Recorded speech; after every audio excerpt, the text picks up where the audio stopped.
تنسوا الاعجاب بالفيديو والاشتراك في القناة تشجيعا لنا لنستمر بنشر المزيد.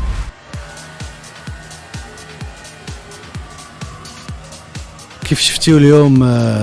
المتابعة نتاعنا الميدانية لمركب محمد الخامس،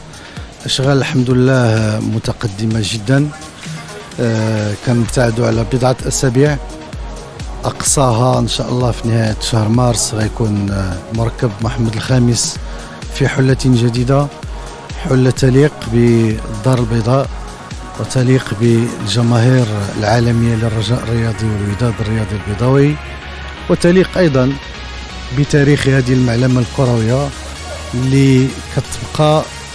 من إحدى الشهادات الحية على تطور وتاريخ كرة القدم والرياضة المغربية. أعتقد بأن المركب اليوم بإعادة التجهيز نتاعو اللي وصلت الساعة نتاعو لأكثر من 44 ألف متفرج، وتجهيزه بطبيعة الحال بكل الوسائل الحديثة، لا في مستودع الملابس ولا المنصات الصحافة إلى غير ذلك من المرافق التي ستحسن ولوجيات وإقامة الجماهير العارضة. هذه المعلمة بطبيعة الحال ستكون واحدة من الإنجازات التي ستشهدها أو تعرفها مدينة الدار البيضاء الكبرى. كما تعرفون فالدار البيضاء تحظى وفي إطار تنظيم كأس العالم بتشييد ملعب الحسن الثاني ببن سليمان بأكبر سعة تتجاوز 115 ألف متفرج، ونحن إن شاء الله كلنا ثقة وعزم على أن تدون الدار البيضاء اسمها في سجل كأس العالم باحتضانها لأهم مباريات هذه التظاهرة العالمية. فمدينة الدار البيضاء كما قلت أولا بالإضافة لهذه المعلمة الكروية نتاع مركب محمد الخامس، كان الملعب الكبير اللي انطلقت فيه الإشغال وإن شاء الله يكون جاهز في 2027، وكما قلت اللي غادي يكون معلمة كروية مغربية تاريخية، وكل الأمور تتجه كما قلت لاحتضان هذا الملعب ولتشريف الدار البيضاء الكبرى باحتضان أهم المباريات نتاع كأس العالم 2030، واستعدادا لكل هذا ولكأس إفريقيا للأمم. بطبيعة الحال مدينة الدار البيضاء انطلقت الإشغال في مجموعة من الملاعب، لا في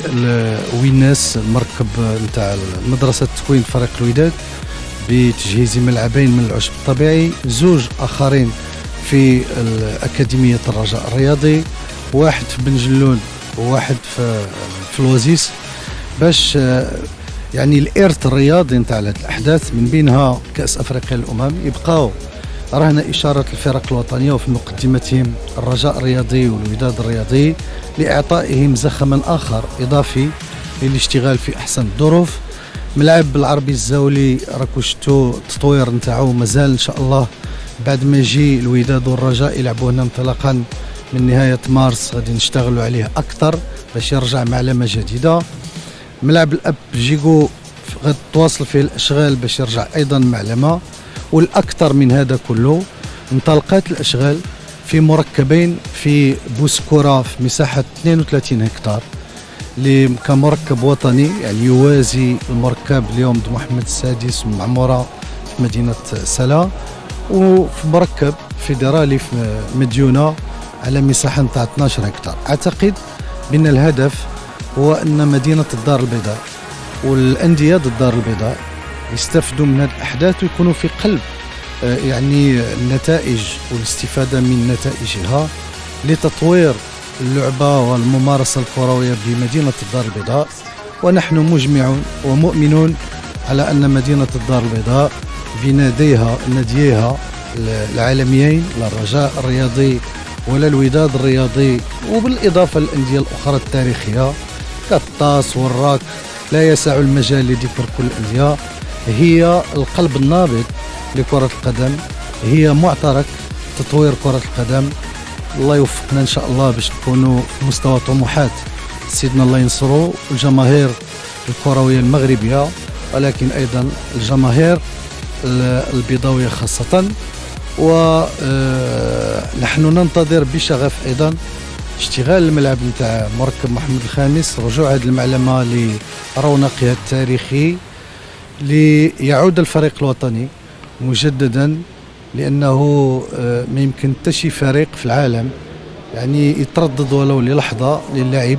أمام الجماهير تاع الدار البيضاء الكبرى. سنعود في أقرب فرصة ممكنة إن شاء الله الفريق الوطني ليعيش مع الجماهير البيضاوية لحظات حاسمة وفارقة للتتويج إن شاء الله. اليوم في يعني أدق التفاصيل نتاع الأشغال وتقدمها، يعني التوقعات إن شاء الله في نهاية مارس يكون المركب جاهز. اللي أكيد ومؤكد أن الفرق الرجاء والوداد غيلعبوا مباريات في المركب الرياضي محمد الخامس،